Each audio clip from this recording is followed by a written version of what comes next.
Ramakrishna Hari train मध्ये बी काय चालू केलं हे मी मॅगी बनवायचं मला वाटतं आलू paratha paneer paratha chow mein noodles Maggi बनवायला चालू केलं लिंगायत साहेबांना रेडीमेड नाश्ता आणला आणि हे बघा आता इथे मॅगी पनीर पराठे आणि चहा म्हणजे सांगण्याचे तात्पर्य म्हणजे मला इथे पण सुट्टी नाहीये इथे पण चालूच आहे किचनच म्हणता येईल चालू आहे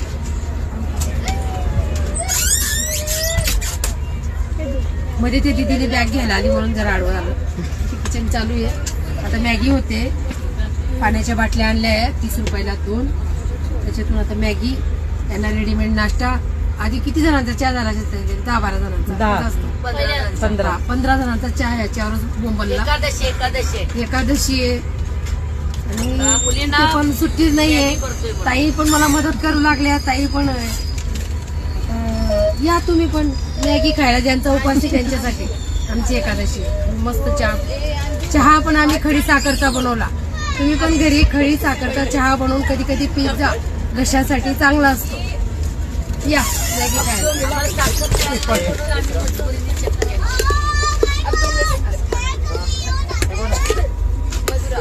झाली